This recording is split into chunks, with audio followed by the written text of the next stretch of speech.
Arrivé vendredi. Bien sûr, en raison des changements causés par la COVID-19, il est au bout du fil. Bonjour, Steven.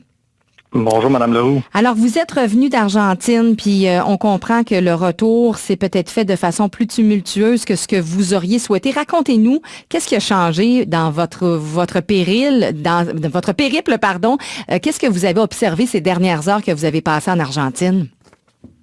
Eh bien, les choses ont changé très, très rapidement à l'étranger. Comme tous les touristes, on surveillait un peu ce qui se passait avec le COVID-19. Mais c'est surtout samedi dernier, on apprenait les nouvelles du Québec. Il y avait des mesures drastiques mises en place, mesures d'urgence sanitaire. Et ensuite, quelques heures plus tard, c'est l'Argentine elle-même qui prenait des mesures encore plus drastiques. Comme quoi, par exemple? Qu'est-ce qui a été mis en place en Argentine puis qui a changé la donne pour vous?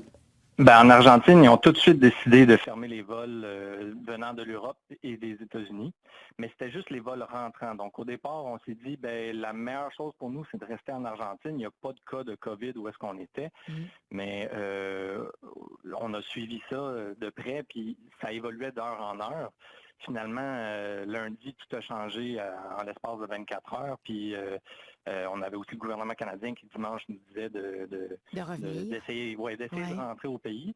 Puis finalement, notre compagnie d'assurance qui nous a dit, dans les meilleurs délais, vous devriez rentrer au pays. Bon, et là, vous aviez la chance d'avoir un véhicule, je pense, loué, mais vous avez dû parcourir de nombreuses heures. Quel changement vous Exactement. avez observé avec l'attitude des Argentins pour les étrangers? Le lundi, tout allait bien, mais quand on a acheté nos billets d'avion pour revenir au pays, il fallait traverser le pays en 18 heures. Dans le fond, on avait 18 heures de route à faire. Et dans ce voyage-là, on a vu tout de suite qu'on a pris la bonne décision parce qu'il y a comme un espèce de sentiment de panique qui s'est installé. Les gens avaient peur des touristes et on était clairement touristes vu on était blancs, 5 blancs ensemble dans une voiture parce qu'on a aussi transporté d'autres touristes avec nous. Parce qu'il faut dire aussi qu'à partir de lundi, les transports collectifs se sont fermés pour les touristes étrangers. Donc, c'est que là, on a su qu'il y avait d'autres touristes qui étaient pris. Donc, on a pris 3 Belges avec nous. Puis, on a fait le 18 heures de route pour traverser l'Argentine ensemble.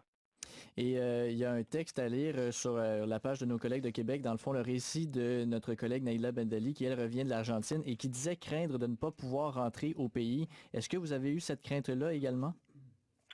Oui, parce que dans les journées, dans la traversée qu'on a faite, les lieux d'hébergement, ils se fermaient, les transports collectifs se fermaient. Nous, par chance, on avait le véhicule loué, donc on s'est dit, on a le moyen de transport pour se rendre à Buenos Aires, pour se rendre à l'aéroport.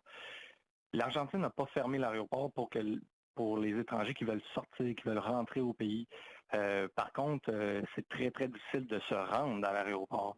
Donc, il y a des gens qui vont rester coincés, à mon avis, dans le pays. Nous, on a vraiment pris la décision au bon moment de sortir de là. Oui, il fallait, c'est ça, hein, c'est que là, lorsque le gouvernement canadien a commencé à émettre des consignes, les gens n'ont peut-être pas eu la chance de sentir l'urgence. J'imagine que vous, les communications que vous aviez ici avec des amis, des proches, ça a joué un rôle important pour revenir au bon moment. Absolument. Ce lundi-là, quand je dis que ça a changé en 24 heures, on recevait beaucoup de messages textes pour dire qu'est-ce qui se passe avec vous, êtes-vous correct, allez-vous pouvoir sortir? Donc oui, ça a motivé un peu notre décision rapide pour revenir au pays. Oui. Puis au cours de la route, mettons qu'on a eu des aventures, la police qui nous a escortés, qui voulait absolument pas qu'on reste sur leur territoire. Donc non, on a pris la bonne décision. Ah oui, puis vous vous sentiez escorté de façon bienveillante ou pas nécessairement par les policiers là-bas? Je pense que les policiers eux-mêmes, les individus, ils ont été très, très respectueux, mais les autorités ne savaient pas quoi faire avec nous. Donc, ils ont demandé à leurs collègues policiers de nous escorter jusqu'à la frontière. C'est une des provinces de l'Argentine qui a fait ça, qui a demandé aux policiers de nous escorter jusqu'à la frontière de la province.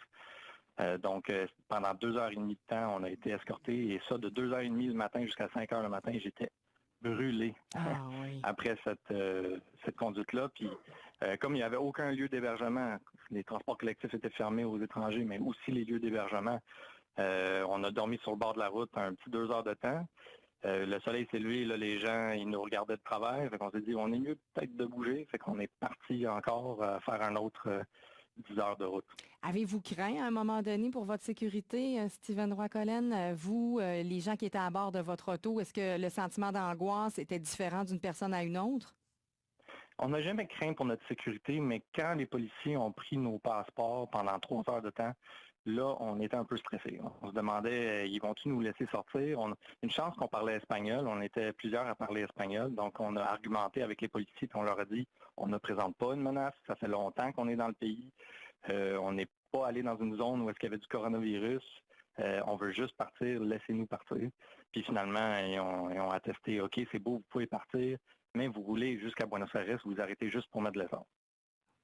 Quelle chance que vous avez eue à travers tout ça. On est content de vous savoir de retour au pays. Je comprends que vous respecterez bien les consignes d'isolement. Merci beaucoup, Steven Roy-Collen, de nous avoir raconté ça. On vous souhaite un bon retour, puis prenez le temps, votre conjointe et vous, de vous remettre de ces émotions fortes que vous avez vécues. Bien, merci beaucoup. À bientôt. À bientôt.